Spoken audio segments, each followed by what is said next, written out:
Assista agora Telescópio. Apoio Cultural, Bolsa Creto, Sistema Construtivo para Obras de Engenharia Hidrogeotécnica. Plano Familiar Camargo, tradição, seriedade e respeito. Jackson Nunes, a garantia de bons negócios sempre.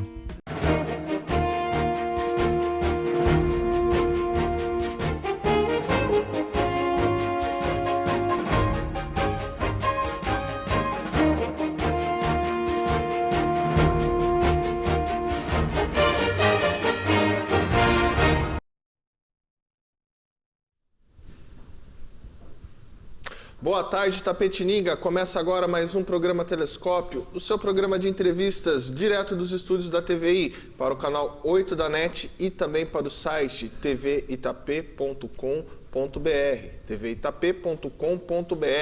Você, telespectador que nos assiste aí do outro lado da telinha, mande suas mensagens, mande suas notícias, que nós teremos o prazer em lê-las ao vivo aqui em nosso programa. Você também pode pegar o telefone e ligar aqui na TVI 3527 8099. 3527 8099.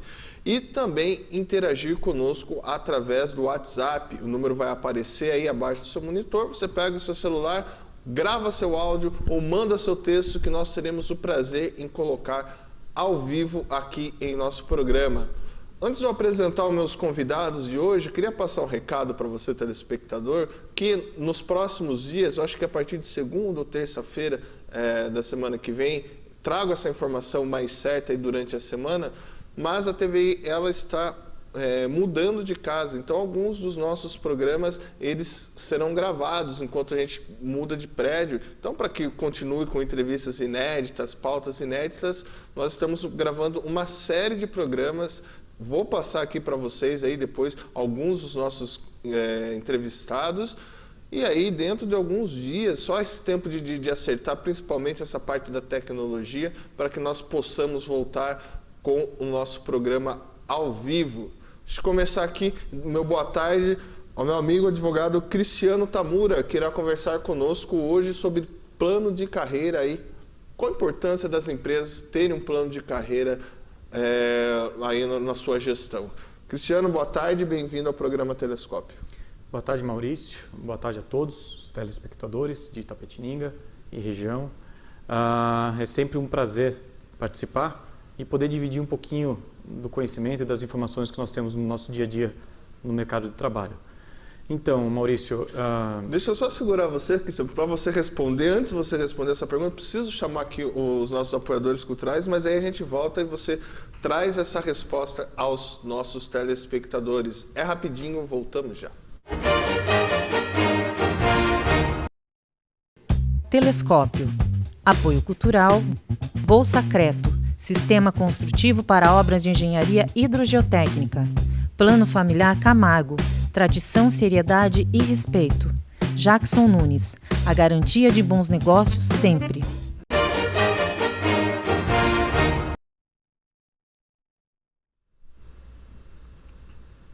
Voltamos, Itapetininga, com mais um bloco do programa Telescópio. Lembrando a você, telespectador, que o nosso programa é um oferecimento da Bolsa Creto e também do Plano Familiar Camargo.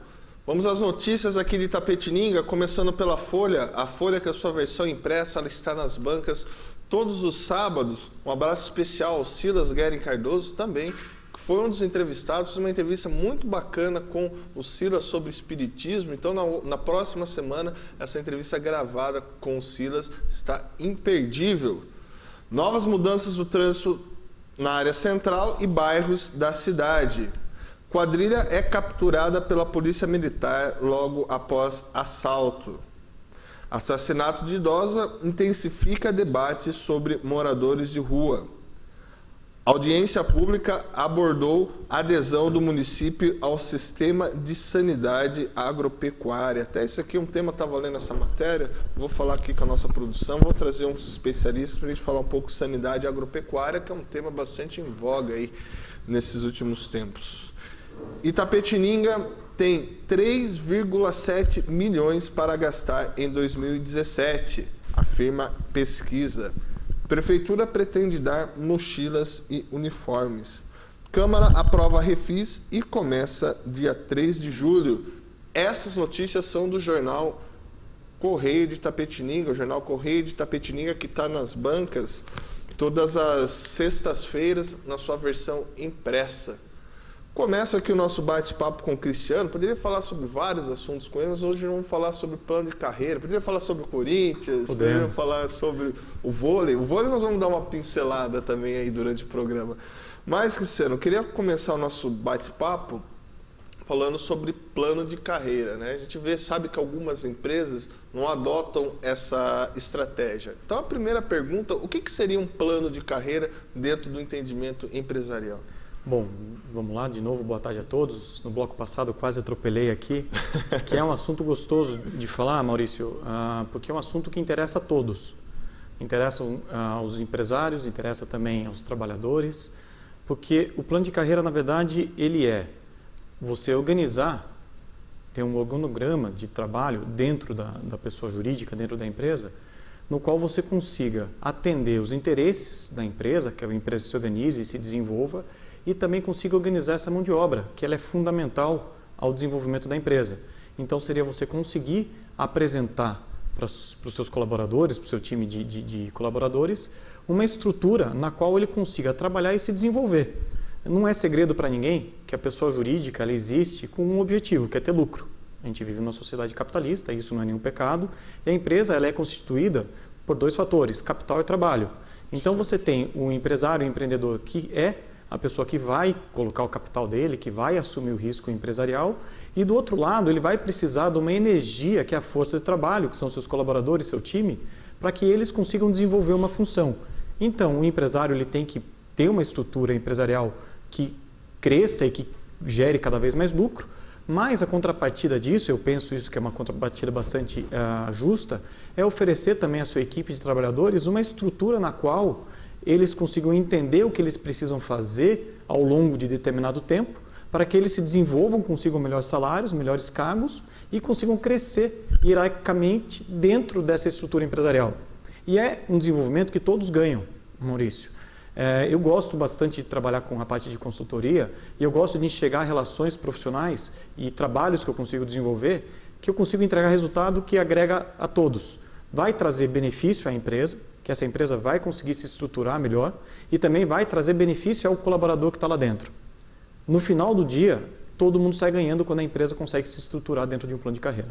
Agora deixa eu perguntar para você, a falta, por exemplo, de um plano de carreira, isso faz com que alguns colaboradores eles fiquem estagnados sempre naquela função, ou também aquele outro profissional que tem um talento, ele não enxerga uma perspectiva de valorização, ele parta para outras oportunidades de trabalho? Sim, o que é interessante? Por que é interessante a empresa ter esse plano de carreira no sentido de motivar sua equipe?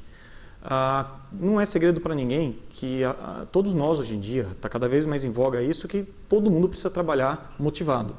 E quando você não enxerga o horizonte, quando você não entende o que você precisa fazer, muitas vezes você pede aquele seu estímulo natural para desenvolver aquela função que também você sabe fazer.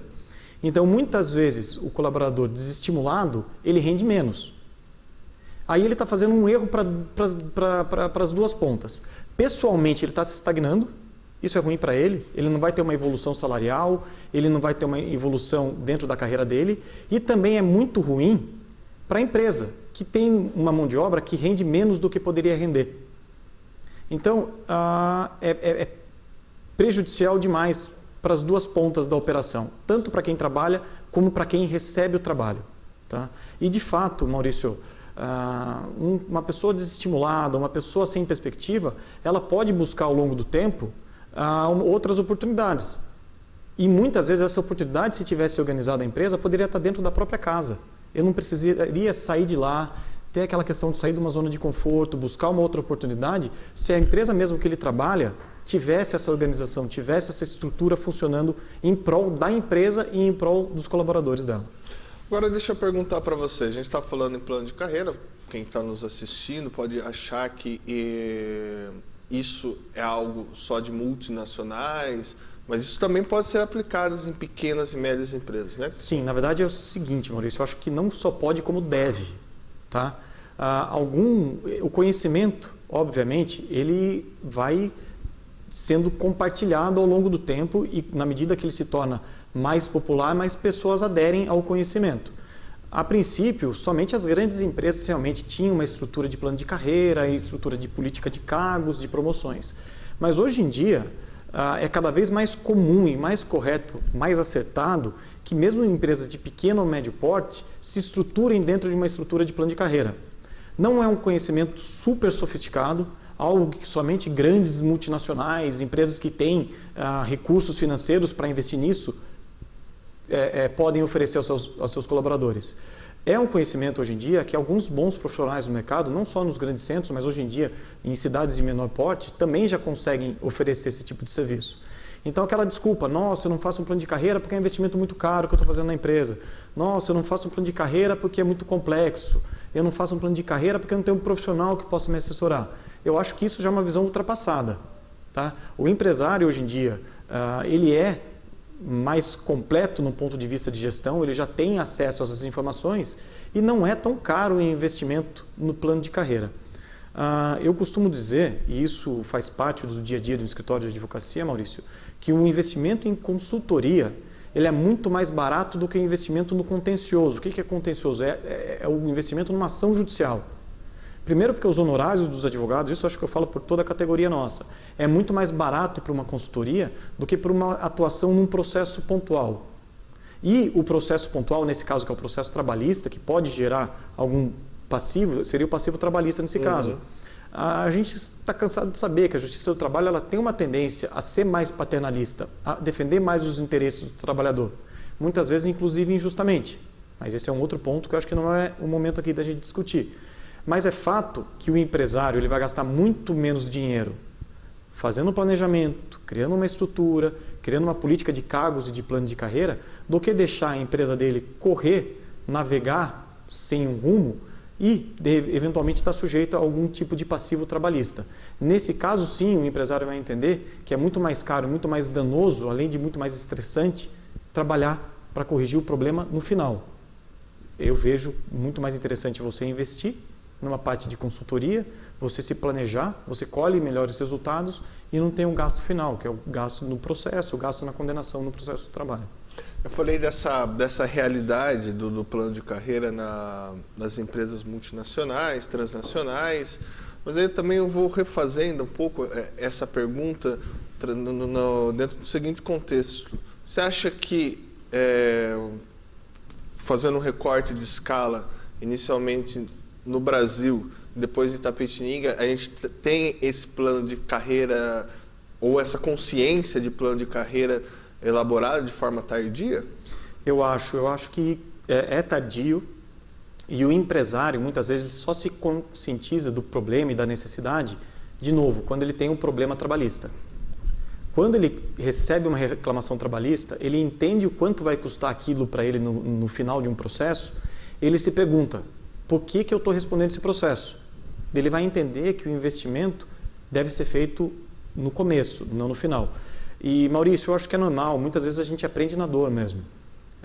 Quando o empresário começa a empreender, ele tem 1000 fatores que ele acha que é mais importante do que ele olhar para essa política de cargos antes de ela ter um problema e se tornar uma necessidade, se tornar uma dor dele do dia a dia.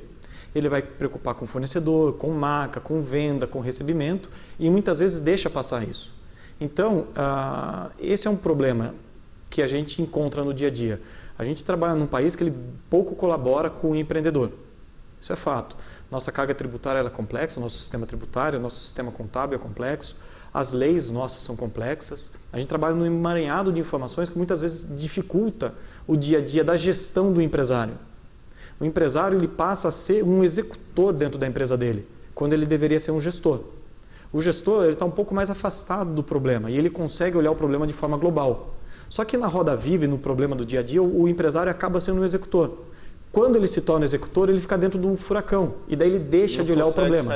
Não consegue sair, não consegue entender quais são as necessidades, não consegue entender que o investimento no plano de carreira não é uma despesa, e sim, como eu falei, um investimento que vai lhe trazer bons frutos no futuro, que vai fazer que os funcionários rendam mais motivados, que vai fazer que ele consiga reter os bons talentos. Esse é um outro ponto também interessante do plano de carreira. Dentro da sua experiência, quais as falhas que você vê que são recorrentes nessa estruturação de cargos? O grande problema qual é, Maurício? E talvez não seja um grande problema, mas sim uma realidade que a gente experimenta em pequenas e médias empresas. Passado todo o problema de você ter sucesso no seu empreendimento, você criou uma empresa, desenvolveu um trabalho e esse trabalho começou a girar. A empresa cresceu, você contratou um aqui, um acolá e de repente você tem um time, tem uma equipe mesmo, né, que justifica você ter um plano de carreira. Nesse momento, quando a empresa foi crescendo meio desordenadamente, não estou falando que o crescimento é ruim, ele é bom, mas ele acontece muitas vezes no calor da economia, dos negócios, né? E a empresa não se estrutura bem na parte de recursos humanos. Você acaba tendo pessoas que exercem cargos muito parecidos, por exemplo, e têm uma remuneração e uma colocação diferenciada. Isso pode gerar um problema que é muito comum na Justiça do Trabalho, que é um pedido de reconhecimento de equiparação salarial. O que é equiparação salarial? Você tem duas pessoas que desenvolvem, teoricamente, uma função parecida e com políticas salariais diferentes. A pessoa, muitas vezes, que tem um salário menor e entende que desenvolve uma função parecida, ela pode pleitear no Poder Judiciário um reconhecimento dessa equiparação. Daí, do dia para a noite, esse empresário, ele pode ser condenado a pagar a diferença de um salário do sujeito A para o sujeito B. E esse é um dos pontos mais comuns que a gente vê na falta de estruturação do plano de carreira quando há desdobramentos na esfera trabalhista. Vários outros podem acontecer, mas esse é bastante comum. Então, quando você tem uma política de cargos pré-estabelecida, você vai criar ali categorias dentro de um departamento. Por exemplo, uma empresa que trabalha com vendas. Se ele tem todos os vendedores colocados simplesmente como auxiliar de venda, por exemplo, hipoteticamente, sem uma diferenciação de cargos, auxiliar 1, auxiliar 2, auxiliar 3, eventualmente quem está há menos tempo, exercendo uma função menos complexa, ele pode entender que ele desenvolve uma função tão complexa, ou tão difícil, ou com resultados tão bons, quanto uma pessoa que está mais tempo na empresa. Então, qual que é o lado bom de um plano de carreira? Você cria categorias de colaboradores dentro de um determinado setor. E você vai colocando que para a pessoa sair do nível 1 para o nível 3, do nível 1 para o nível 5, que a pessoa tem que ter alguns requisitos que ela precisa cumprir. Seja tempo de casa, seja qualificação, seja meritocracia, que está bastante em moda esse assunto, né? Enfim, são vários aspectos que você pode colocar para ir classificando essa pessoa dentro do plano de carreira. Mas, por exemplo, você deu esse exemplo de auxiliar. A gente vê por uma questão econômica ou uma questão até do empregador ele pagar menos ao funcionário, sempre alguns, né, a gente Sim. pode generalizar, trazem esse auxiliar, mas na verdade eles exercem outra função. Qual que é o risco disso, Cristiano? Não, o risco disso é enorme. E quando a gente fala em plano de carreira, Maurício, a gente não está falando de olhar só para a realidade da empresa. Quando a gente vai montar o plano de carreira de uma empresa, você tem que ir atrás do dissídio da categoria, entender o que ela funciona, como está disciplinada a divisão de cargos dentro dessa categoria, para olhar para a realidade da empresa, olhar para a lei e olhar para julgados que ocorreram já nesse setor, para tentar entender qual a melhor qualificação da pessoa dentro dessa empresa. Porque muitas vezes o que você falou é verdade. E não é muitas vezes nem só por maldade, viu, Maurício? Naquela ânsia de economizar. É muitas vezes a falta de orientação. Como você vai qualificar e classificar as pessoas dentro da sua estrutura empresarial? Você tem que olhar para a realidade da sua empresa e olhar para o que a lei determina. E isso é um exercício que o advogado, o contador, enfim, o profissional de recursos humanos, ele vai ter que fazer para estruturar, olhando a sua realidade e olhando a lei. Isso tem que andar muito casado, tem que andar muito junto esses dois aspectos. Agora deixa eu perguntar para você, faz parte de um plano de carreira, por exemplo, a empresa ela propor, seja financeiramente, né, ajudando um colaborador ou trazendo dentro da própria empresa cursos que vão melhorar, né, o trabalho desse profissional, vão contribuir para um melhor desenvolvimento, para uma maior produtividade desse trabalhador? Não, sem dúvida. Existem várias empresas que elas têm uma política de qualificação. Essa política de qualificação ela pode ser simplesmente você premiar quem correu atrás de cursos, e graduação, curso de extensão, MBA, alguma coisa assim do gênero. Técnico, enfim, o Senac está aqui, é ótimo mesmo, e tem vários cursos técnicos que podem ajudar na qualificação da mão de obra. ou deixar isso a cargo do próprio colaborador para que ele corra atrás disso, mas como eu já vi algumas outras empresas que têm uma política de incentivo e inclusive ajuda a custear parte desse estudo. Aí vai ser uma realidade de empresa para empresa, não existe uma regra. Por exemplo, eu vou tomar liberdade para falar o que eu faço no meu escritório de advocacia. Lá no meu escritório, nós temos a política seguinte, vários cursos para os advogados e para a nossa equipe de advogados estagiários. O escritório paga 100%, integral, e cursos de pós-graduação o escritório paga 50%. O curso que a gente paga integral são aqueles cursos de uma semana, que vão passar via internet ou presencial. São cursos curtos. Então a gente entende que aquilo é bom, que o ensinamento que vem com aquele curso é positivo, então o escritório se dispõe a pagar. Por outro lado, um curso mais longo, que vai depender de empenho demais do colaborador, nós adotamos a política de pagar 50%. Por que isso? Por que a gente não paga integral? Não é só pelo dinheiro, não só apenas os 20 centavos. Uhum. A questão é a seguinte, se você também paga 100% do curso, a gente entende que falta a motivação do colaborador em ser assíduo no curso, em estudar e aprender. Eu entendo sempre positivo o colaborador ajudar com pelo menos alguma coisa do curso, para ele valorizar aquele esforço que a empresa está fazendo também. Porque quando a coisa vem muito fácil, isso é um pensamento meu, e respeito quem pensa diferente. Quando a coisa vem muito fácil, a gente tende a não valorizar muito.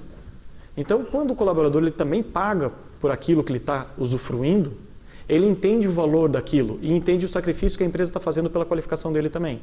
Logo, o empenho dele, a assiduidade, o estudo e o aproveitamento cresce. Então, isso é uma coisa que cada empresa vai olhar para si. Por isso que não existe um plano de carreira igual para cada empresa. Cada empresa tem sua realidade, cada empresa tem seu nicho de mercado, cada empresa tem sua especificidade e cada empresa tem que tratar do seu plano de carreira de modo individual.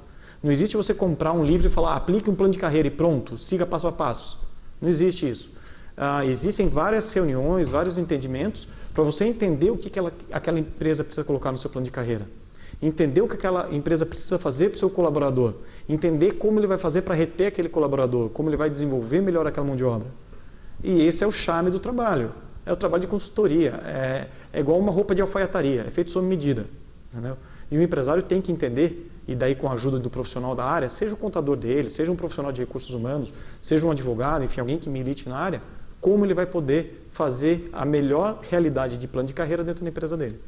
Agora deixa eu perguntar para você, vamos supor, qual é a diferença daquele trabalhador que ele entra numa empresa, ele é contratado por uma empresa, ele vai lá e vai ver a política de carreira da empresa, ele vê isso bem definido, quando um trabalhador ele entra numa empresa e ele percebe que ali não tem uma política de um plano de carreira, que talvez tragam dúvidas, ele acha que eu vou ficar eternamente também na mesma função, mesmo eu estudando, querendo, não vejo essa possibilidade de crescimento. Eu vejo isso como dois aspectos, os dois são danosos, recuperando até o que eu falei um tempinho atrás. Primeiro, você trabalhar desmotivado, é óbvio que você vai render menos, né? Não tem como. Se você não tem uma perspectiva, se você não entende, você vai render menos. Rendendo menos, a empresa cresce menos. Então é o ciclo vicioso mesmo, é um vício. O trabalhador não entende para onde ele vai, não entende o que a empresa espera dele, não vai produzir, não vai crescer, ele vai ficar com a carreira estagnada e a empresa também fica, porque não há segredo. Num sistema como o nosso, capitalista, você precisa trabalhar na sua estrutura empresarial, crescer dentro dessa estrutura e por meio do seu trabalho aquela estrutura cresce. Essa é a mágica da coisa e aí funciona muito bem. Eu costumo falar para todo mundo que trabalha comigo, esquece clubismo, mas é melhor você jogar no Corinthians ou no Ituano? Aonde você vai ter mais exposição? Aonde você vai ter mais chance de crescer? Aonde o departamento médico é melhor? Aonde a mídia é melhor? Aonde o marketing é melhor? Óbvio que é no Corinthians. Podia ser Corinthians, São Paulo, Palmeiras. Qual que é a ideia? Eu tento colocar isso na cabeça de todo mundo que eu trato desse assunto. É melhor você se empenhar para que o seu time vire um Corinthians, que vire uma grande potência, que vire um São Paulo, qualquer coisa do gênero, do que você trabalhar num time pequeno. Obviamente que as condições que esse trabalhador vai ter desenvolvendo a empresa que ele trabalha, as condições vão melhorar na medida que essa empresa crescer. Então é a soma, Maurício, de novo, falando o que eu falei do começo, porque na minha cabeça tudo muito claro isso. É uma união de capital e trabalho. Você tem que ter um empreendedor, você tem que ter um empresário. Esse cara é um herói no Brasil, esse cara coloca o risco, coloca o CPF dele, coloca o patrimônio dele na atividade. Só que sem o colaborador motivado e trabalhando no seu melhor, ele não cresce. O trabalhador desmotivado, ele não vai produzir. Ele vai ficar estagnado na carreira dele. Olha o desperdício que um trabalhador desse está fazendo com a sua carreira. Vai ficar estagnado. Logo, a empresa não cresce. E daí é aquilo, a empresa não cresce porque o trabalhador está desmotivado ou o trabalhador está desmotivado porque a empresa não cresce? Você tem que quebrar esse paradigma, sair dessa discussão e tentar fazer algo que o trabalhador sinta-se mais motivado, trabalhe com mais afinco, com mais empenho e que ele consiga enxergar que por meio do trabalho dele, a empresa também cresceu. E que por meio do trabalho dele, a empresa dele cresceu e por meio do crescimento da empresa, ele vai se dar melhor. É tirar aquela coisa negativa e colocar uma energia positiva nesse ciclo, para que ele seja um ciclo virtuoso, não vicioso. Agora deixa eu perguntar para você, uma questão também muito polêmica também e às vezes não tão clara, mas como trabalhar dentro de um plano de carreira essa questão da meritocracia? Então, a meritocracia ela é bastante polêmica por um ponto. Quem vai fazer a avaliação desse plano de carreira? Possivelmente, numa estrutura pequena, são os próprios donos da empresa. No mundo ideal, e daí eu digo mundo ideal porque isso tem custo, você teria uma empresa terceirizada, especialista em recursos humanos, para fazer a avaliação desse trabalhador ao final do ciclo de um ano, por exemplo. Para tentar entender o que esse trabalhador fez por meio de critérios técnicos e pré-fixados, para tentar entender quanto ele se desenvolveu e quanto ele merece, eventualmente, uma promoção. A meritocracia ela é linda na ideia. Qual que é a ideia da meritocracia? Resolva, auxilie, produza, cresça, seja necessário que você vai ter um reconhecimento. Agora, a avaliação da meritocracia, Maurício, ela é bastante difícil e delicada. Isso é um desafio. São dois grandes desafios quando você fala em plano de carreira. Primeiro, fazer. Não é fácil. É traumático. Você vai ter que mexer num vespeiro, em algumas situações delicadas, mas que no final das contas é positivo. Depois de implantado o plano de carreira, você tem um outro grande desafio, que é fazer esse plano de carreira funcionar de forma satisfatória. Perfeita nunca vai ser. Porque muitas vezes você não percebe alguns erros, muitas vezes você não consegue executar uma avaliação tão justa, mas você precisa buscar uma avaliação mais próxima do justo. Então, são dificuldades que você vai ter. Mas eu acredito, pelo menos pelo pouco que a gente conhece do mundo e da carreira que a gente milita, que ainda assim, um plano de carreira com todas as dificuldades, ele é mais positivo do que negativo. É difícil fazer? É difícil fazer. É difícil depois colocar em prática anualmente isso? É difícil. Mas se você minimamente tem um plano de carreira e minimamente você coloca em prática essas avaliações, você é um herói. Sua empresa vai se desenvolver, seus colaboradores vão estar mais motivados, você vai conseguir fazer a retenção dos talentos e você vai possivelmente minimizar um grande passivo trabalhista. Os mesmos riscos dessa seleção, né, vamos colocar aí para que algumas pessoas dentro de um projeto, de um plano de carreira de uma empresa, ela atinja um nível maior, são os mesmos riscos na hora da contratação de um funcionário? Maurício, acho que isso vai variar de acordo com o setor que você estiver falando. Tem alguns setores que a contratação é um pouco mais simples, tem alguns setores que a contratação é mais complexa. Sim. Eu acho que a depender do nível da tarefa que ele for exercer. Eu não estou falando só nível intelectual. Tem coisas que são difíceis de medir. Uma indústria é um pouco mais fácil de você medir produtividade. Um trabalho intelectual, por exemplo, vamos lá de novo puxando para o meu lado, para a advocacia. A pessoa fez 5 recursos no mês, a outra pessoa fez 2. Quem produziu mais? Não sei, você vai ter que olhar a complexidade dos 5 recursos ou dos 2 recursos. Eventualmente a pessoa fez 2 casos muito mais complexos. E daí como você vai avaliar isso? Então é difícil. Ninguém acha que quando você fala de carreira, você está lidando de um assunto fácil. Porque a gente está mexendo aqui com um aspecto que é o principal aspecto, o aspecto mais difícil na minha ótica para um empresário, que é o aspecto humano. Você está mexendo com alguns anseios, você está mexendo com alguns sonhos, com alguma projeção de carreira. Como que você vai fazer para avaliar bem isso? É bastante delicado, mas não é o motivo dele ser delicado que você não deva encarar esse problema, para que ele não se torne um problema e se torne uma solução. Mas agora é fato, Maurício, é difícil você conseguir avaliar alguns aspectos na contratação, tão difícil quanto você depois avaliar na qualificação e na evolução desse profissional. Para nós irmos para o intervalo, me permita fugir um pouco, mas dentro desse nosso bate-papo veio bastante questões aqui.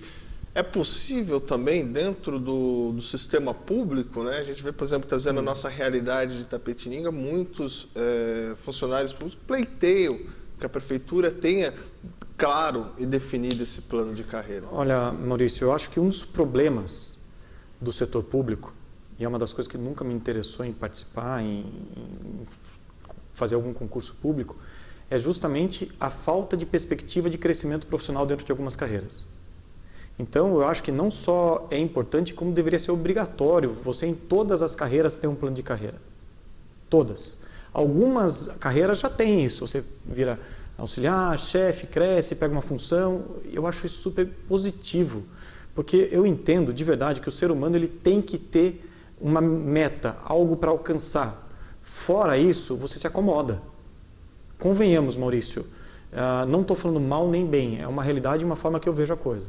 Se você não tem um motivo para querer se desenvolver, um motivo para querer crescer, um motivo para querer se aprimorar, e esse motivo muitas vezes é financeiro, o reconhecimento no final do mês de ganhar mais, o que vai te motivar a querer ser melhor hoje, amanhã do que você é hoje?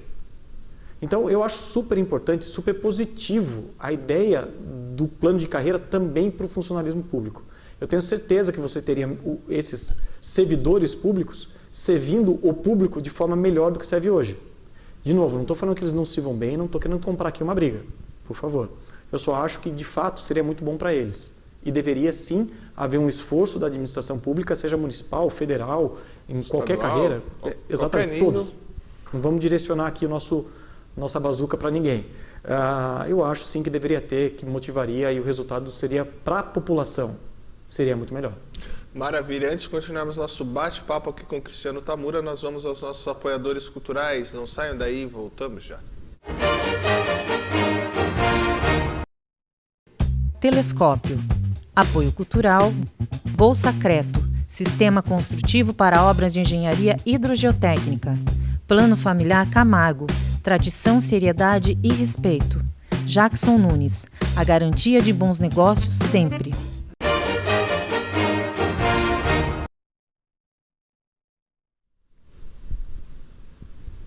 Voltamos a Itapetininga com mais um bloco do programa Telescópio. Visita hoje aqui do advogado Cristiano Tamura, que está falando conosco sobre a importância de uma empresa ter um plano de carreira e as suas vantagens, não só para a empresa, mas também as vantagens para o trabalhador. E dentro dessa lógica, o que seria, nós conversávamos no intervalo, né, antes em off, como se diz na linguagem jornalística, o que seria essa avaliação 360 graus que ela é incluída dentro de um plano de carreira? Então, quando a gente pensa em plano de carreira, você tem que pensar na evolução desse colaborador dentro da estrutura do plano de carreira.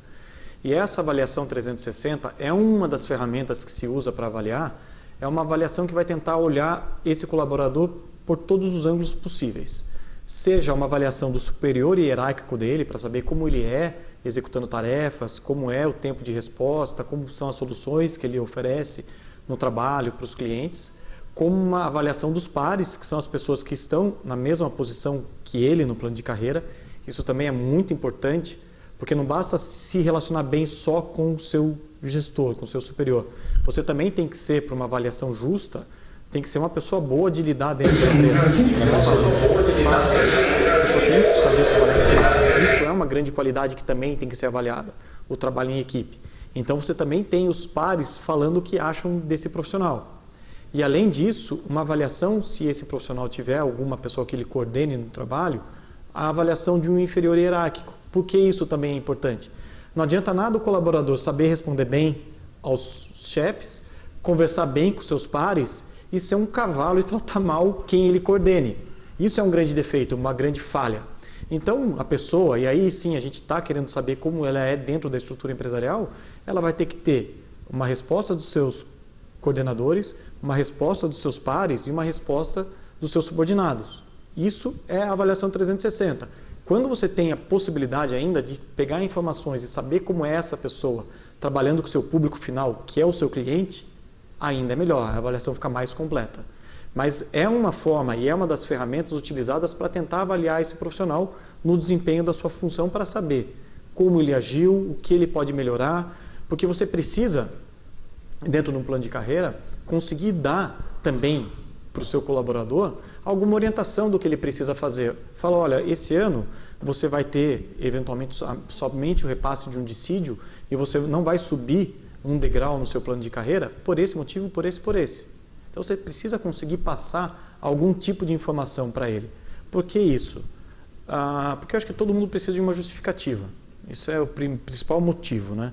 Mas além disso, se ele teve uma resposta negativa, eventualmente, por que ele teve essa resposta negativa? O que ele precisa fazer no próximo ciclo para ele melhorar?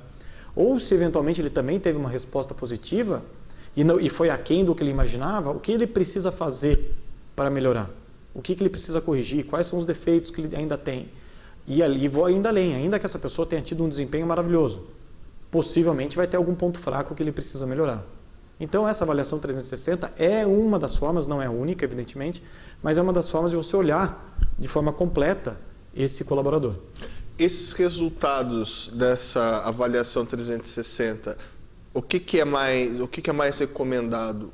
O próprio setor do RH da empresa realizar esse trabalho ou via um terceiro? Via de regra, aí nós temos que diferenciar bem o que é setor de RH e o que é setor de departamento pessoal.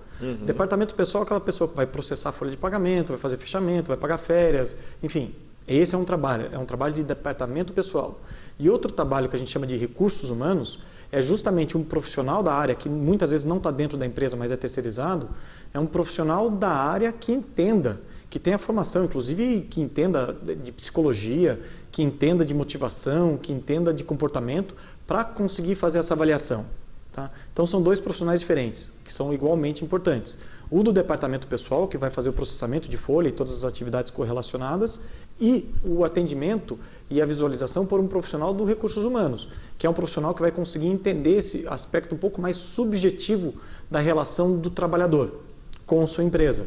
Então o que eu acho que é o mundo ideal, Maurício, mas aí muitas vezes a gente não tem essa possibilidade, até por uma questão de escassez financeira, é que você tenha essa avaliação sendo feita ou pelo próprio recursos humanos da empresa ou por um recursos humanos terceirizado.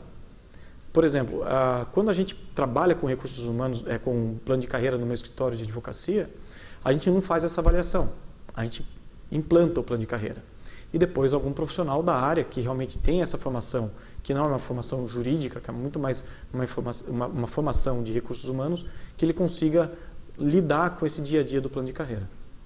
Agora deixa eu perguntar, vou trazer uma outra questão, vamos pensar assim, mas agora da visão que você enxerga para o trabalhador. Aquele trabalhador que é multidisciplinar, supor, sei lá, vou chutar uma área, contabilidade. O cara, ele sabe fazer contas a pagar, contas a receber, de vez em quando ele vai lá, precisa de um cara na compras, ele vai e também sabe fazer todo o sistema de compras.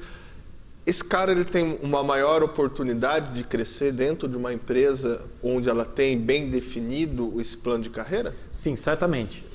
Alguns aspectos que a gente costuma colocar como pontos a serem cumpridos para um colaborador se desenvolver dentro de um plano de carreira, uma dessas funções é a multidisciplinaridade. Falei certo? Multidisciplinaridade, exatamente.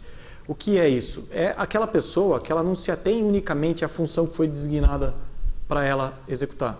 É importante ela fazer bem feito a função dela? Obviamente que é importante, eu não diria nem que é importante, é fundamental.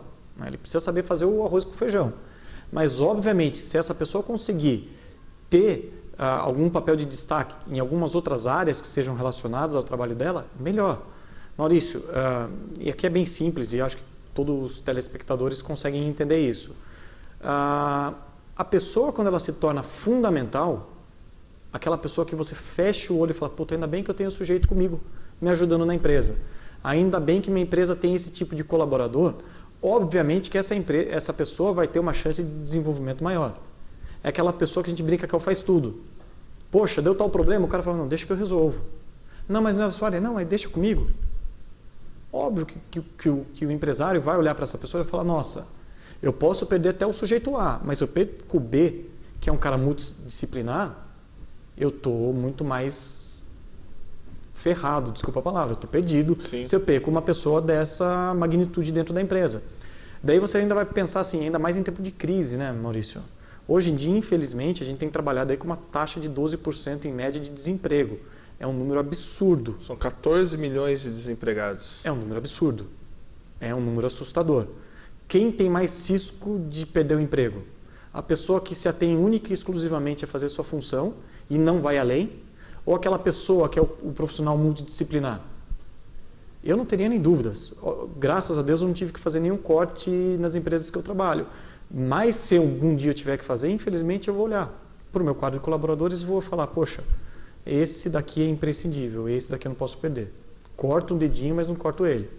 E, queira ou não, infelizmente, Maurício, esse cenário político inconstante, essa coisa da economia começar a aquecer, ter um escândalo, tudo isso tem travado o desenvolvimento, a retomada, né? E é importante também o profissional ele entender esse contexto financeiro e político para ele tentar ir além, para ele tentar ser mais completo, para que ele cada vez tenha menos risco de perder seu emprego.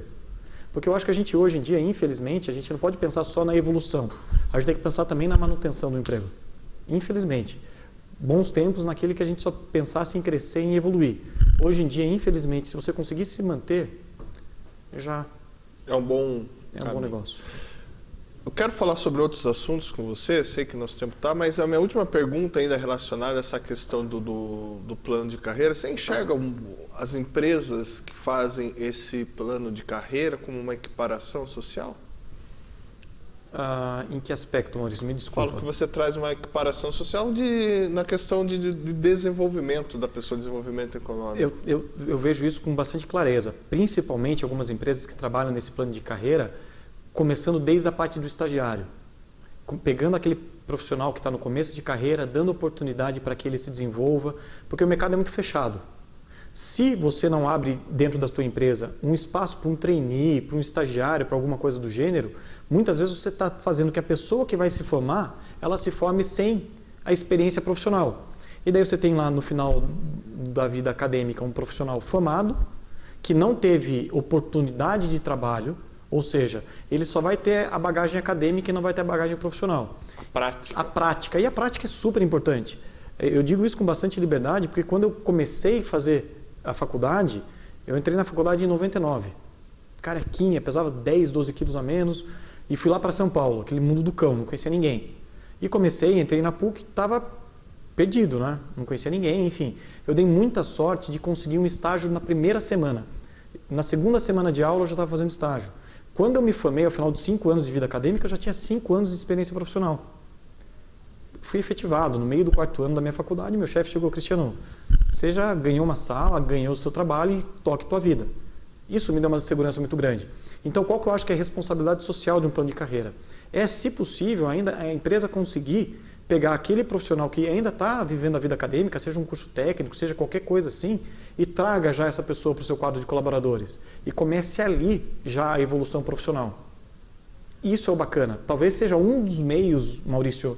E aí a gente podia pirar aqui e pensar diversas outras formas de você conseguir ter um benefício social por meio do plano de carreira. Agora, isso de você pegar um profissional que está em fase de formação e dar a ele a oportunidade de desenvolver também as aptidões do mercado de trabalho, fazendo que quando esse profissional saia da sua vida acadêmica ele também tenha um preparo profissional, é um dos lados, um dos aspectos de vários outros muito bonitos do plano de carreira.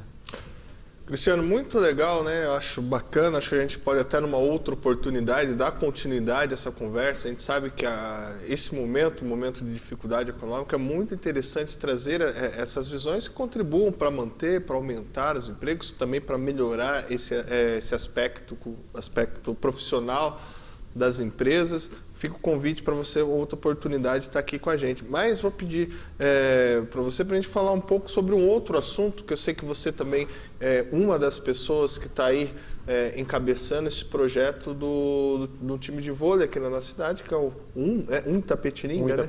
Um Itapetininga. Eu queria saber como é que está. Logo já teremos aí as cortadas, o pessoal aí lá no nosso Fernandão, o nosso ginásio Ayrton Senna, é mais conhecido como Ayrton Senna.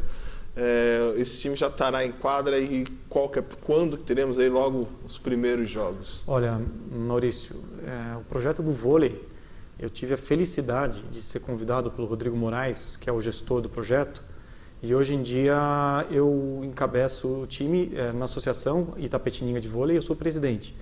Então não só eu estou vivendo isso, como eu entrei de corpo e alma no projeto.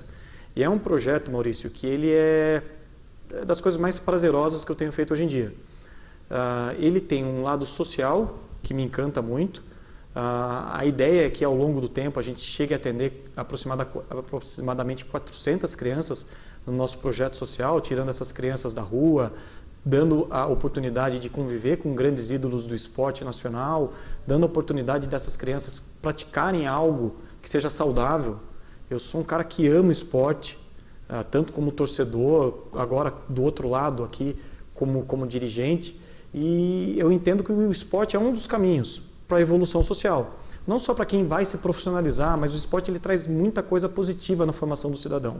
Seja o respeito ao adversário, seja a questão cultural de você competir de forma leal, e eu acho que a lealdade tem faltado muito para o Brasil e para o brasileiro no geral. A gente tem se mostrado um povo bastante desleal inclusive com o que a gente deveria fazer para que esse país se desenvolvesse.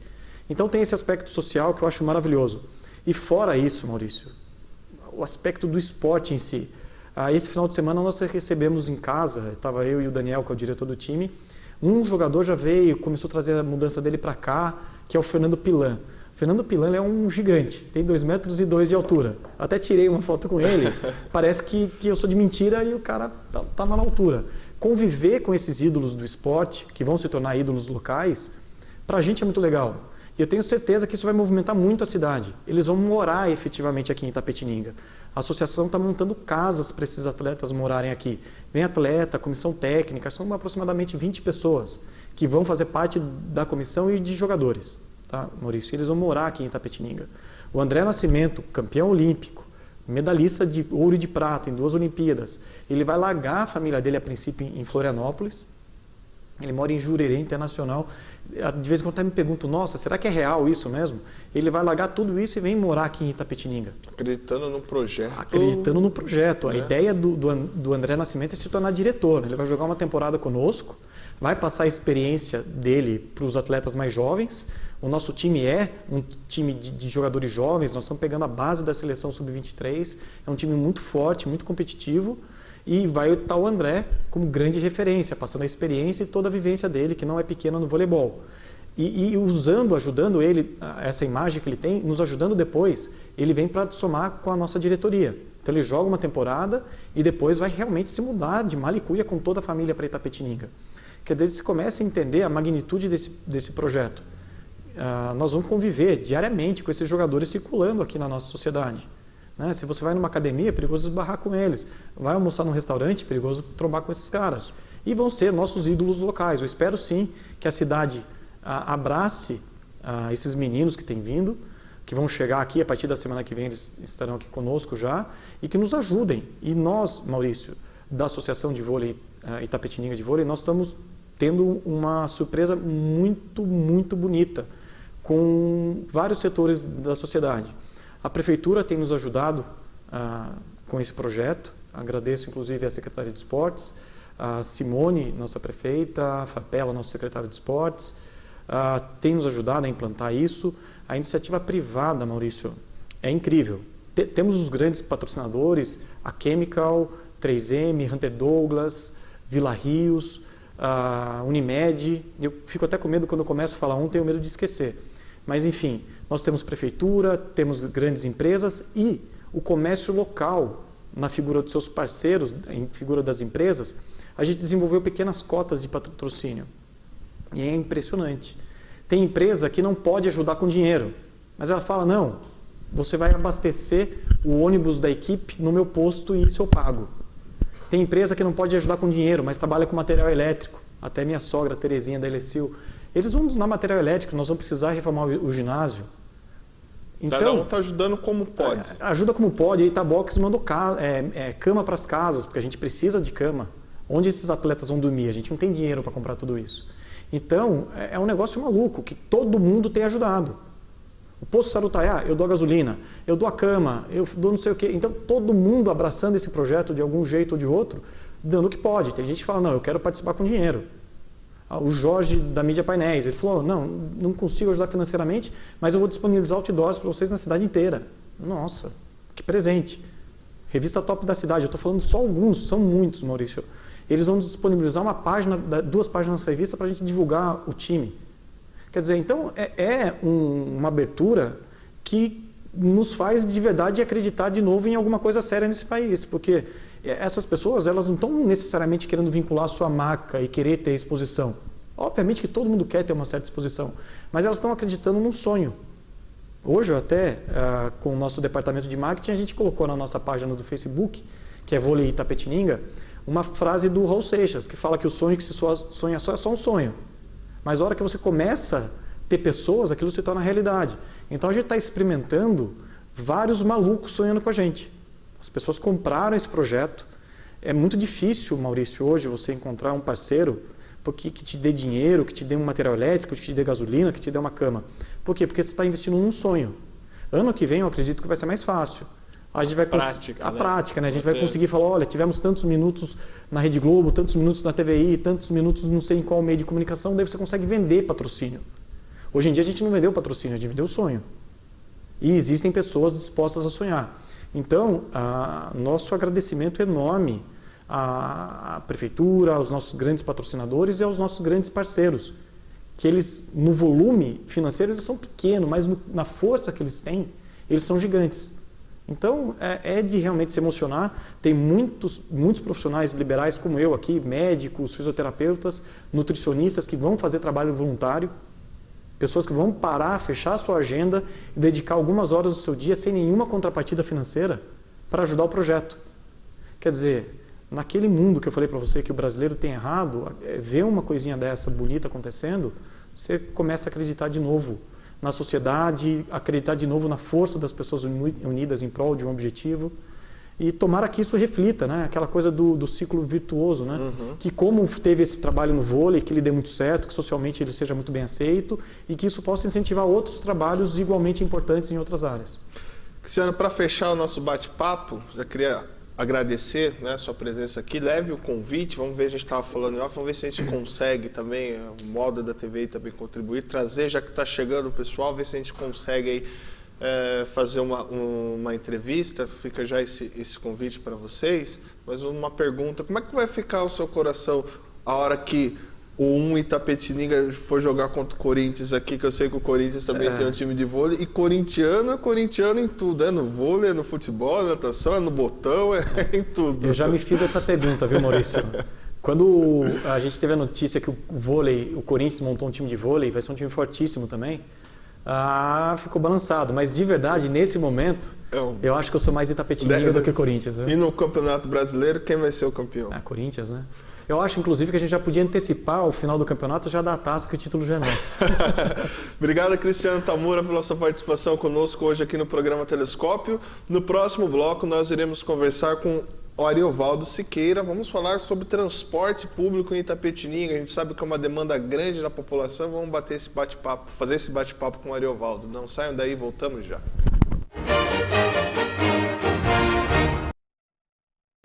Telescópio.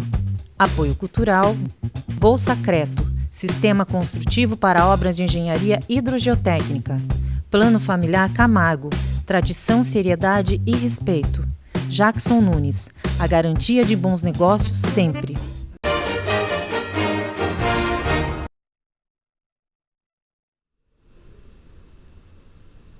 Voltamos Itapetininga com mais um bloco do programa Telescópio. Lembrando a você, telespectador, que o nosso programa é oferecimento da Bolsa Creto e também do Plano Familiar Camargo.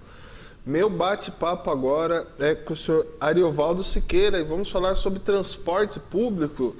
Senhor Ariovaldo, boa tarde, bem-vindo ao programa Telescópio. Boa tarde, Maurício. Boa tarde a todos os telespectadores da TVI, que é um canal de comunicação muito importante para a cidade, um canal comunitário. Então a gente foi convidado gentilmente aí pela Letícia, que é filha do meu amigo Lúcio, e eu estou aqui à disposição de vocês, naquilo que eu possa contribuir para melhorar alguma coisa para a nossa cidade. Vamos então começar o nosso bate-papo, senhora Eva, falando sobre transporte público. A gente sabe como Itapetininga cresceu, né, territorialmente falando, da sua também da sua mancha urbana. Mas a gente percebe que essa evolução, esse crescimento foi acompanhado apenas parcialmente pelo transporte público municipal. Como é que o senhor vê isso? Essa é a minha primeira questão. Na verdade, o Maurício, o transporte público, ele também está sofrendo as consequências da crise econômica. Ele é fundamental para o trabalhador de baixa renda, que necessita desse transporte. Itapetininga cresceu bastante. Segundo dados estimativos do IBGE, nós estaríamos hoje em torno de 150 mil habitantes. É óbvio que não houve uma evolução na oferta do transporte para esse público usuário. Mas aqui em Itapetininga, essa questão, ela tem um outro entrave, que é o transporte público intermunicipal, que é delegação do município para uma empresa privada. E essa empresa é que vai operar o sistema de transporte. Esse transporte, ele é caro, ele não é barato, e hoje aqui em Itapetininga ele sofre a influência de outro tipo de transporte que tentam dar uma característica, que é o táxi e o mototáxi. O táxi, na verdade, é um transporte individual. É para uma pessoa. Ele não tem a característica de transporte público. Isso há um desvirtuamento dessa finalidade. Então, como esse sistema sempre concorreu paralelamente com o transporte público intermunicipal, ele veio e politicamente não se encontrou uma solução para estancar essa sangria. E junto com isso acabou surgindo o mototáxi. Então isso está prejudicando e sensível consideravelmente o nosso transporte público público urbano. Eu falei, ia falar intermunicipal porque é a minha área no serviço público. Até eu comentei com o Samuel no começo. Eu trabalho com o transporte público intermunicipal. Mas o transporte público urbano, ele é ofertado ao usuário que mora dentro do município e que vai se deslocar da sua residência ao seu local de trabalho. Eu não sei exatamente qual seria a demanda hoje, eu sei da dificuldade. Porque esse transporte, como eu comentei, ele é muito caro. O prefeito Dória, em São Paulo, está sentindo na carne a dificuldade do transporte. As empresas alegam que elas são mal remuneradas. Elas não recebem aquilo que deveriam receber, esse chamado repasse. Embora você veja lá o cidadão andar com o bilhete eletrônico, ele pagar para embarcar, esse dinheiro ele vai para um fundo. E esse fundo depois é repassado para a operadora do sistema. No caso aqui em Itapetininga, é esse mesmo modelo de São Paulo ou é diferente? Não. Aqui é a própria operadora, no caso, é que fica incumbida de administrar esse valor arrecadado. Eu estou dando um exemplo só de São Paulo, porque para falar a questão do custo. Hoje, segundo planilha da prefeitura em São Paulo, isso aí chega... O custo maior do sistema é com o motorista. Chega a 34%. É um valor alto. Então isso aqui também acontece em Itapetininga. Porque o motorista, praticamente, eles vivem em função de sindicato. Isso tem um piso da categoria. E esse piso estabelecido, ele gira na faixa de 2.500, 3 mil reais. Um motorista. Isso tem reflexo em cima. Então, ele acaba provocando uma sangria naquilo que se arrecada. Mas isso é apenas um componente do sistema de transporte. Porque ele tem um custo que é com relação aos veículos que você utiliza no sistema, e esses veículos são muito caros. Faz 300, 350 mil, 400 mil reais um carro desse. Então, você não consegue investir. Quando você não consegue investir, você não disponibiliza para o cidadão um veículo para transportar. Então, tudo isso aí faz parte de um custo operacional. Agora, só que o mercado hoje do transporte urbano em Itapetininga, ele está assim, dividido entre o táxi, o mototáxi e o transporte através dos ônibus. Ele não é canalizado só para o transporte público intermunicipal. Eu até, sinceramente, eu estou entrando nessa área, eu posso até assim, receber críticas por isso, porque a prefeitura tem os seus técnicos, né? A prefeitura tem o seu pessoal que conhece o assunto. Eu estou dando assim uma coisa mais genérica sobre o problema. Então, você não tendo passageiro, você não tem dinheiro. Se você não tem dinheiro, você não consegue oferecer um transporte de melhor qualidade. O senhor acha que, por exemplo, bem colocada essa questão, você acha que hoje essa relação do táxi, mototáxi e o transporte público, né, os ônibus, vamos colocar assim, essa falta de uma legislação que equilibre essa relação faz com que hoje, apesar de nós termos três, vamos chamar assim, três vertentes para se locomover, mas com a qualidade muito baixa, seja no táxi, seja no ônibus, ou seja na mototáxi também. Na verdade, eu fui bem claro nesse ponto aí, que é uma delegação do município para uma operadora desse sistema de transporte. Eu entendo que o transporte urbano é prioridade. Esse transporte urbano é só ele que deveria operar. O táxi e o mototáxi, eles não fazem parte do sistema de transporte urbano. Eles acabaram ficando junto com o transporte urbano e acabaram prejudicando. Só que o prejuízo acaba sendo do próprio usuário, porque a operadora do sistema, ela não consegue adquirir veículos novos, não consegue fazer mais oferta de transporte, procura cortar custo, cortar gastos. Então aí começa a prejudicar a qualidade do serviço ofertado. Existe, sim, uma deficiência de oferta de transporte para o usuário. O passageiro, por exemplo, eu vejo, eu moro ali perto da avenida, e eu vejo, então, os táxis pararem e a pessoa vai para Aparecida, quer dizer, aquele passageiro seria do sistema de transporte. Sim. Ele está saindo fora. Isso aí, esse recurso vai fazer falta no sistema de transporte. É óbvio que vai acontecer isso aí. E o município, politicamente, até acho, não consegue segurar mais a questão do mototáxi. Porque o mototáxi, ele tem uma vantagem. Ele praticamente leva você na porta da sua casa. O táxi é a mesma coisa. O ônibus não. O ônibus ele vai parar no ponto. Ele tem um ponto estabelecido que às vezes fica longe da sua residência. Por exemplo, existe hoje no Congresso uma proposta para diminuir a tributação das empresas.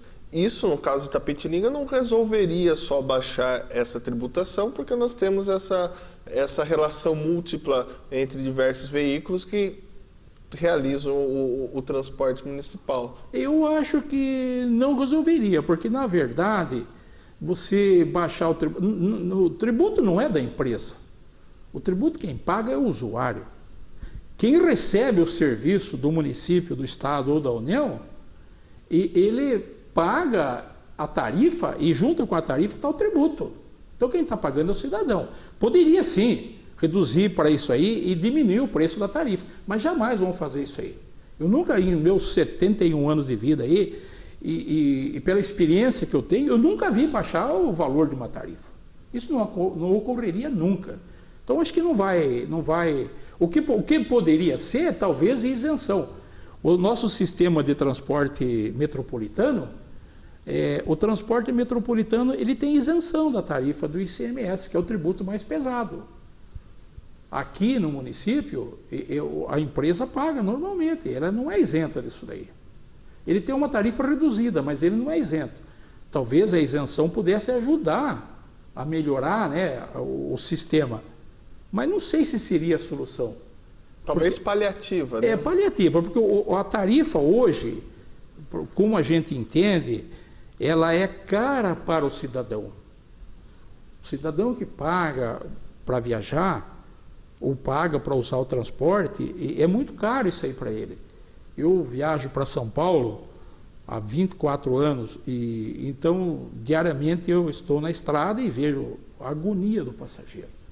É R$50 para ir e R$50 para voltar para São Paulo. Isso são R$100 por dia. Isso pesa. Então a tarifa é muito cara para esse cidadão. E até há uma outra comparação, é que o serviço interestadual, que é o deslocamento do cidadão de um estado para outro estado, a tarifa é menor. Eu não sei como que se chega a esse resultado, mas lá é menor. Então a nossa tarifa é mais cara que a tarifa do interestadual. Você aqui, por exemplo, nós estamos cobrando, não sei se é R$3 a tarifa hoje aqui, porque eu sou isento por não pagar, então você fica meio por fora do preço. Então, R$3. Maurício, com R$3 você não consegue recompor o sistema. R$3 é caro para quem está pagando. Porque se você se deslocar de manhã à tarde, são 6 por dia. Em 20 dias, são R$120. Para ele é caro. Mas para o empresário, isso aí é pouco. É pouco, você vai ter que comprar um ônibus. E o ônibus, ele, no mínimo, ele gira em R$300 mil. Manutenção. E um ônibus, não, mais a manutenção, mais o custo de operação, mais os tributos e incidentes, veja onde vai parar essa coisa. Então o empresário, ele fica sufocado. Mas, por exemplo, daí, senhor Ariovaldo, qual que seria como resolver esse problema? Vou fazer essa pergunta para o senhor responder para a gente ir para o intervalo. Porque, por exemplo, aumentar a tarifa, vamos trazer Itapetininga como realidade. O cidadão não tem a condição de pagar uma maior tarifa, principalmente pelos baixos salários que nós temos aqui. Aumentar a tarifa para o cidadão, eu acho que vai afastar mais o usuário do sistema. Porque hoje você pode comprar uma moto, você pode andar de bicicleta ou até andar a pé. Se eu posso chegar no serviço em 10 minutos usando o ônibus, e eu não tenho mais dinheiro para pagar o ônibus, eu saio 1 hora mais cedo da minha casa e venho trabalhar a pé. Então ele vai fugir do sistema. Então não seria a solução aumentar a tarifa. Agora, como que nós podemos resolver isso aí? É uma discussão muito ampla. Aí você teria que chamar todas as partes envolvidas, inclusive o município. Como é que nós podemos resolver esse problema? Porque a tarifa R$3 aqui em Itapetininga, comparado talvez com ainda ela é um pouco mais barata, porque o padrão aquisitivo do usuário aqui em Itapetininga é menor. Então não há como comparar. Nós temos a tarifa do metropolitano, que agora Itapetininga ela vai entrar no sistema metropolitano, no deslocamento para Sorocaba, para Tatuí, para Boituva. Essa tarifa é mais cara. A tarifa metropolitana é mais cara. Sim. Então há uma diferença de tarifa. Agora, por que existe essa diferença? Não dá para entender. Entendeu? Aí teria que sentar, ver, analisar caso por caso. É um assunto muito complexo. E às vezes é criticado. São Paulo, por exemplo, é criticado hoje porque tem uma tarifa de pedágio mais cara do que a tarifa das rodovias federais. Como é que você explica isso? Se o custo para colocar o asfalto, para manter a rodovia funcionando bem, é o mesmo para todo mundo. Maravilha, antes de continuarmos nosso bate-papo aqui, deixa eu chamar aqui os nossos apoiadores culturais, não saiam daí, voltamos já. Telescópio, apoio cultural, Bolsa Creto, sistema construtivo para obras de engenharia hidrogeotécnica, Plano Familiar Camargo, tradição, seriedade e respeito. Jackson Nunes, a garantia de bons negócios sempre.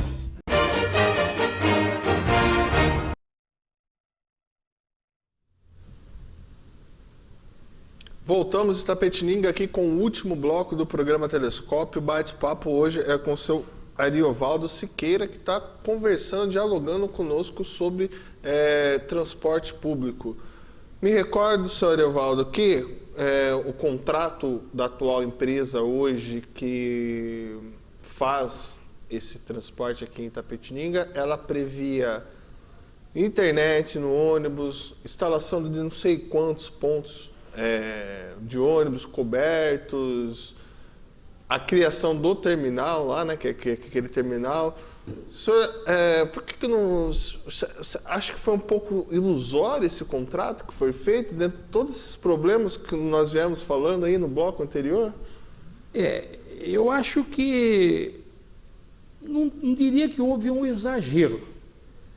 O pessoal, o prefeito da época, que viabilizou a licitação, ele entendeu que deveria se dar um serviço com qualidade para o cidadão.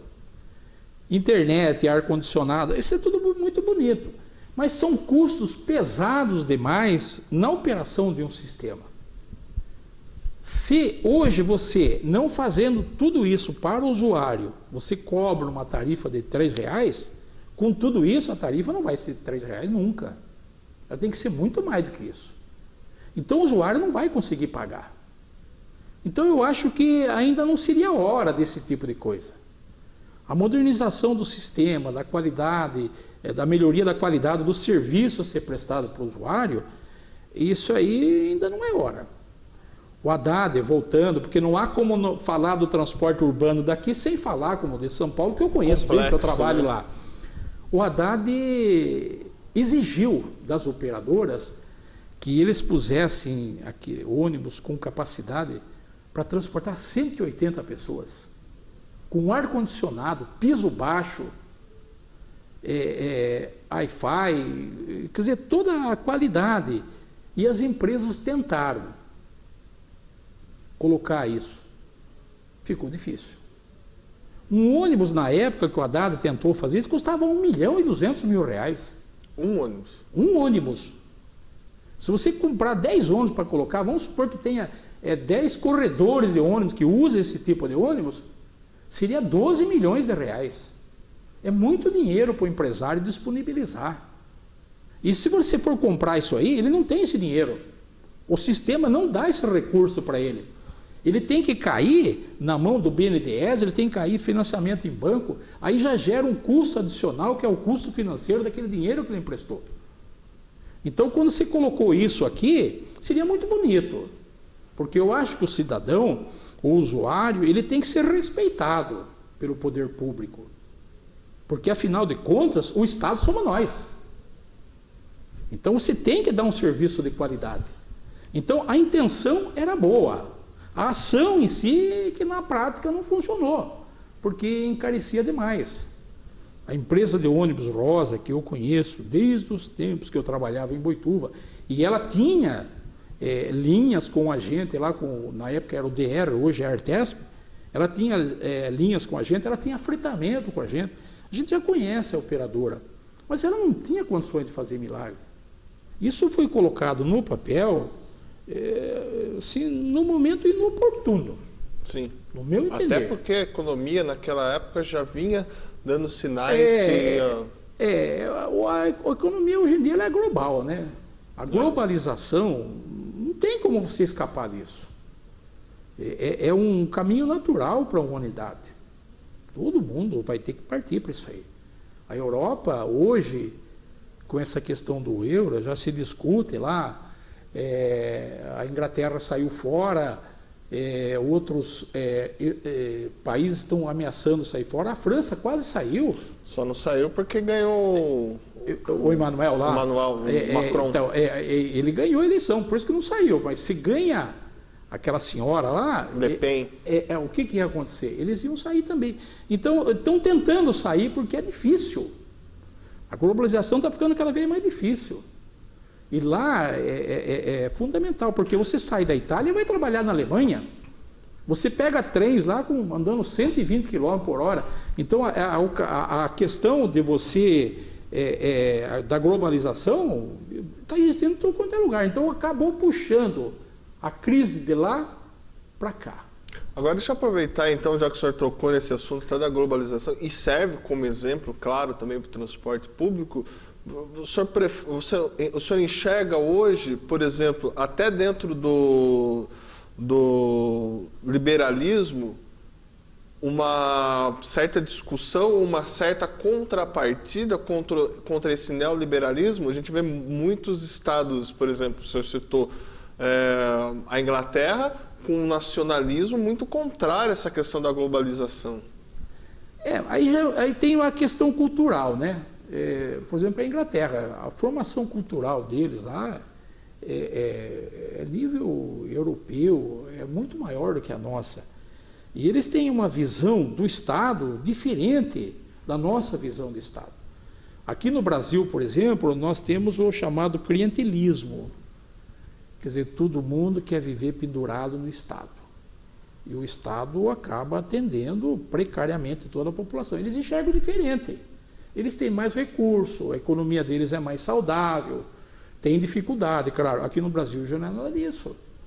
Então eu acho que você tentar vincular uma política liberal ou neoliberal aqui para nós é difícil, porque a nossa economia está montada principalmente na agricultura, que nós não dependemos de ninguém isso aí, a não ser para eles comprarem aquilo que nós vamos produzir aqui. Então eu acho que também ainda não é o momento, porque nós temos uma característica específica dentro do país que a gente tem que solucionar aqui dentro. Você tentar importar exemplos. Isso aí não é hora ainda. O país nosso não está preparado para isso. O nosso povo não vai ter sensibilidade para absorver isso que está vindo lá de fora. Quer dizer, culturalmente, nós temos assim um processo político deteriorado hoje, né? Viciado, em levar vantagem. Nós temos assim uma mídia que força, às vezes, a tendência para um determinado lado, que também não é bom. Então o país ainda não está preparado. Faz parte da nossa cultura, que é totalmente oposta à cultura deles. Até ainda falando voltando a essa questão do transporte, se você for pensar na Europa, né, o transporte coletivo é utilizado por todas as classes sociais. No Brasil se tem essa questão que o transporte coletivo só deve ser utilizado pelas classes menos favorecidas. Eu entendo que hoje o transporte público quem usa é o povo pobre, o povo que tem menos recurso. Sim. Porque quem tem mais recurso, ele abomina o transporte público, ele não usa. Uma vez até eu e um outro colega de serviço, nós fomos à Procuradoria Jurídica do DR questionar uns assuntos que a gente entendia que era para melhorar o sistema, e a gente fez umas colocações lá, na época, para a procuradora-chefe. Ela falou assim, eu não sei, eu não ando de transporte público. Quer dizer, aí fica difícil. Quer dizer, então, se você precisa de uma pessoa que representa o Estado numa função pública, a pessoa dá uma resposta dessa para você, isso até arrepia a gente. Agora, eu ando de transporte urbano aqui, eu ando em Sorocaba, eu ando em São Paulo, eu pego o metrô, eu ando no meio do povo, e é assim que tem que ser. Mas esse pessoal, ele não quer andar no meio do povo. Então, então o povo nosso, ele ganha mal, ele não pode pagar um transporte mais adequado, que ele faça jus. É o caso, por exemplo, de melhorar aí com Wi-Fi, com ar-condicionado. Não tem dinheiro para pagar, o povo não tem dinheiro para pagar isso. É muito cedo. Senhor Evaldo, muito bacana esse bate-papo que nós tivemos hoje aqui, mas vai sendo um convite para novamente a gente vir aqui. Eu acho que a gente podia também discutir outros assuntos, entrar em outras pautas bastante interessantes. O senhor tem uma visão ampla sobre diversos assuntos. Eu acho que essa questão também dessa adaptação dessa importação de modelos internacionais, econômicos, eu acho que seria uma boa pauta para a gente bater um papo. Tudo bem, a gente está à disposição. Até quando eu estava lá fora, o Samuel me perguntou se eu tinha algum assunto específico. Eu tenho a minha área que eu trabalho. Agora, se quiser conversar outros assuntos, a gente está à disposição.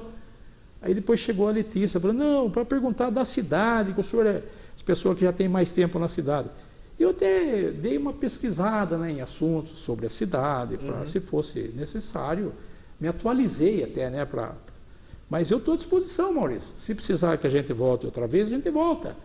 Porque eu, como cidadão, eu quero o bem-estar da minha cidade, do meu povo, não só da minha cidade, mas do meu estado, do meu país, e de qualquer outro lugar. Porque hoje você vê a humanidade em guerras, em conflitos, em morte, coisas absurdas. Quer dizer, a Bíblia até fala, o amor esfriará de tudo. E é verdade, tudo isso está acontecendo hoje. Então eu quero o bem-estar de todo mundo. Então eu me coloco à disposição. Se precisar de mim, eu voltarei outra vez aí. Com certeza, logo a gente já entra em contato, a nossa produção com o senhor, e o senhor volta aqui bater um papo Maurício, conosco. Tá bom, nós podemos conversar com o seu assunto que você quiser. Tá obrigado, bom? senhor Evaldo. Obrigado você, telespectador do programa Telescópio. Amanhã, a partir das 12h30, estaremos aqui de volta na TVI, que é a TV que conta a nossa história.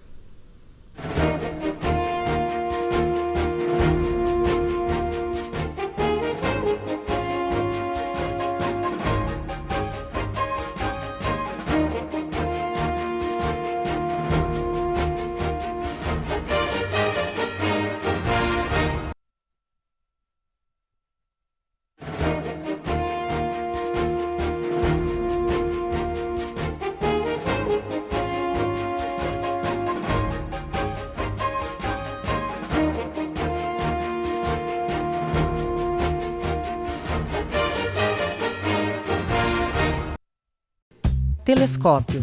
Apoio cultural.